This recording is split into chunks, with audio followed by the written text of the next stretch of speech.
I would like to speak for a moment about S1.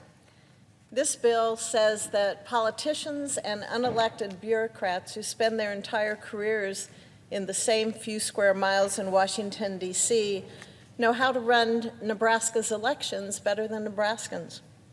I was glad to see the senior senator from West Virginia come out against S1 and provide some much-needed honesty about what some Democrats' true intentions are with this bill. I think he summed up this issue well when he wrote in his op-ed that, quote, "Today's debate about how to best protect our right to vote and to hold elections, however, is not about finding common ground, but seeking partisan advantage," end quote. And as I said at the Rules Committee markup for S1 a few weeks ago, I simply cannot understand why so many of my Democratic colleagues would like to hand over control of our elections to the federal government. To take one example, this bill would allow candidates for the Senate to receive federal funding for their campaigns through a new program supported by federal dollars. That would include a 6-to-1 match for contributions up to $200, meaning that if a donor gives $100, federal dollars coming from taxpayers would match that with $600 more. During the bill's markup, I offered an amendment to prevent sitting members of the Senate from benefiting from this windfall, but it was rejected by all of my Democratic colleagues on the committee. This does not help voters make informed decisions. This only helps those of us who are already here in Congress. The changes S1 proposes only get more radical from there. This bill would effectively turn the bipartisan 6-member Federal Election Commission, the agency that oversees the financing of federal elections, into a 5-person panel subject to partisan control by giving the sitting president the power to appoint an independent 5th commissioner to the agency. Because only a slim majority would then be needed to make a decision, this commissioner could act as the deciding vote on issues that have historically been bipartisan. If Senate Republicans were still in the majority, and I told you that our leader wanted to pass a bill that would tip the balance of the FEC toward our party, the other side would object, and they would be right to do so. This commission must remain truly bipartisan, and that is done by having equal Democratic and Republican membership. S1 would also repeal an appropriations amendment that helps ensure the IRS does not infringe on the First Amendment rights of taxpayers who contribute to nonprofits, allowing the IRS to possess this information when it is not a campaign finance enforcement agency only empowers bad actors at the agency to target groups that they dislike. This is especially problematic given the recent leak of sensitive taxpayer information and the IRS's history of targeting tax-exempt applicants solely based on their political leanings.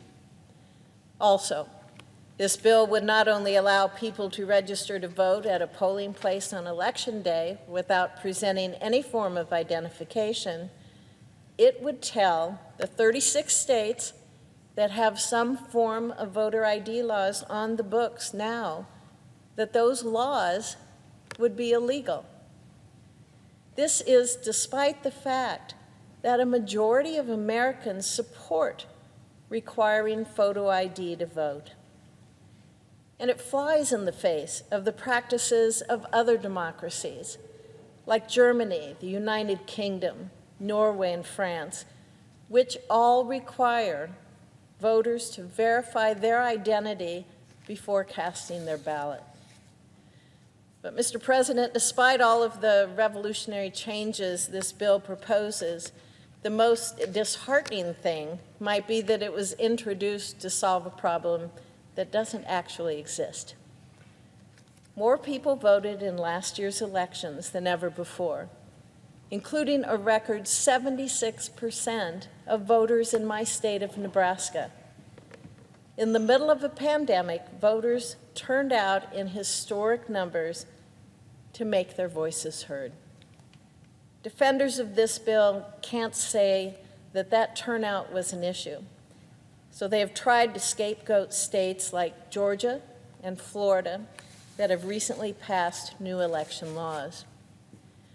President Biden went as far as to call Georgia's bill Jim Crow in the 21st century, before admitting that he was speaking about a very early draft, not the bill that actually became law. Reality gets in the way of that narrative. Georgia's bill is less restrictive than the laws of more liberal states like New York and Delaware. Reasonable people can disagree about the best way to conduct elections, but it is disingenuous to say that something is voter suppression or undemocratic just because you may not agree with it. I hope we can agree that we all want to make sure that every American voter is able to make their voice heard in our elections. To see that in action, you only have to look at states like Nebraska. We have been a no-excuse state for absentee and early voting for years, which means that anyone who has already provided an ID when they register to vote can vote by mail for any reason whatsoever. In fact, a bill that originally allowed for mail-in voting in Nebraska was the first bill I introduced and passed as a state legislator in 2005. Many other states go out of their way to make it easy to vote, regardless of which party is in power and regardless of whether they are red states or blue states. That is the beauty of the American system.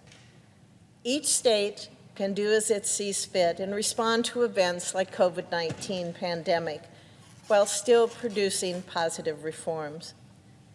By keeping states free from federal mandates, we are allowing them to innovate and introduce the changes that work best for them. Washington, D.C. isn't what makes America great. Our 50 states, each with its own history and its own needs, are what make this country so unique. This bill jeopardizes that diversity, and it would do away with a system that works well and replace it with one that would be partisan, divisive, and frankly, chaotic. I think we would be making a terrible mistake if we pass S1 as it is currently written. Thank you, Mr. President. I yield the floor.